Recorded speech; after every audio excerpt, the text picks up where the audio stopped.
मैं हूँ कौन? यह कितनी अजीब सा सवाल है। यहाँ हर कोई जानता है कि मैं ये हूँ, मेरा नाम ये है, इत्यादि इत्यादि कहने लगते हैं। मैंने यही सवाल अपने एक विद्यार्थी अमन से पूछा। मैंने पूछा, बताओ तुम कौन हो? अमन बोला, सर मैं अमन हूँ। मैंने फिर पूछा, बताओ अमन, तुम्हें कब पता चला कि तुम अमन हो? अमन बोला, सर ये मम्मी पापा ने नाम दिया है बचपन से, तब से मुझे पता है कि मैं अमन हूँ। मैंने फिर पूछा, अगर तुम्हारे मम्मी पापा बचपन में तुम्हारा नाम सोनू, पंकज और कुछ भी रख देते, तो फिर आज तुम कुछ और नाम से जाने जाते? अमन बोला, जी हाँ सर, ऐसा ही होता। अब बताओ कि तुम अब कौन हो?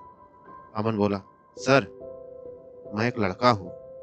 मैंने फिर पूछा, मैं यहाँ तो बहुत सारे लड़के बैठे हैं, तो फिर इनमें और तुम्हारे में क्या अंतर है?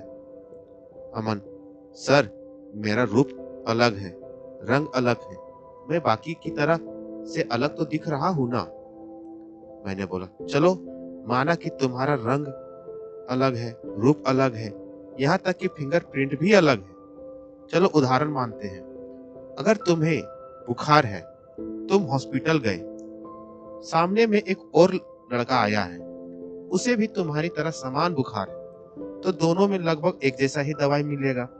तो क्या डॉक्टर रंग रूप देखकर दवाई देगा कि तुम अच्छे दिख रहे हो तो अच्छा वाला दूंगा और वो बुरा दिख रहा है तो बुरा वाला? अमन, नहीं सर, डॉक्टर ऐसा कभी नहीं करेगा। तो मैंने फिर पूछा, अब फिर बताओ अमन कि तुम कौन हो? अमन बोलता है, सर मैं हिंदू धर्म से हूँ, मेरा जन्म पटना में हुआ है, मेरी कास्ट ये है, मेरी भाषा भोजपुरी है और मेरा गोत्र ये है, मेरा गन का नाम भी ये है। मैंने बोला, अच्छा तो ये है तुम्हारी पहचान? अमन बोला, जी हाँ सर, यही है। मैंने बोला, बहुत बढ़िया। फिर से एक उदाहरण लेते हैं। मानो एक बच्चा बंगाली परिवार में जन्म लेता है, वह महार जाति से संबंध रखता है, वह एक गरीब परिवार से है। जब वह 2 महीने का था तो उनके माता पिता काम की तलाश में गुजरात चले जाते हैं। गरीब होने की वजह से वह उस बच्चे को वहां के अनाथ आलय में रख देते हैं और फिर वे वहां से कहीं और चले जाते हैं। कुछ महीने के बाद उस बच्चे को एक जैन परिवार ने गोद ले लिया। अब वो वहां ही पढ़ाई करता है, सारे पढ़ाई गुजराती भाषा में ही होता है। अब बताओ अमन कि वह अपने आप को किस धर्म से समझेगा, उसकी जाति क्या होगी, क्या उसको अपनी वास्तविक जीवन के बारे में भी कुछ पता होगा? अमन बोलता है, जी सर, उसे कुछ भी पता नहीं होगा। तो मैंने बोला, मतलब किसी इंसान को न नाम से, न रंग रूप से अलग किया जा सकता है, न धर्म से, न लिंग से, न भाषा से, इन सब किसी से भी अलग नहीं किया जा सकता है। अमन अब बोलता है, अब मैं नहीं बता सकता हूँ कि सर कि मैं कौन हूँ। मैंने बोला, जैसा कि हम सबको पता चल गया कि हम लोग शरीर से एक दूसरे से अलग नहीं कर सकते, तब तो हम सबको एक ही होना चाहिए। लेकिन ऐसा नहीं है। कुछ ऐसी चीजें हैं जो हम सबको एक दूसरे से अलग बनाती है। वो है आत्मा और मन।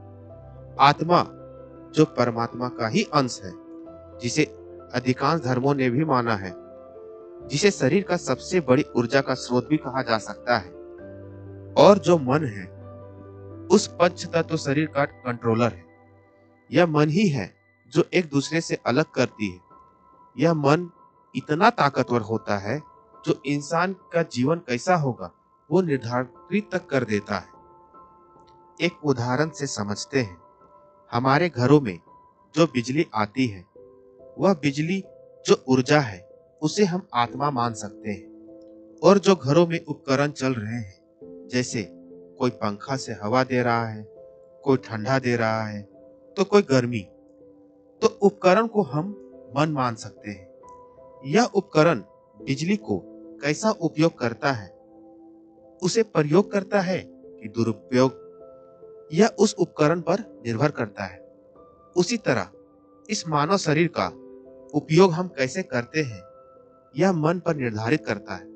यह मन ही है जो इंसान आत्मा का सही उपयोग करके धर्मात्मा भी बन सकता है और मन का अभिमान में रहकर दुरात्मा भी बन सकता है, क्योंकि आत्मा तो समान रूप से सबके पास एक ही है।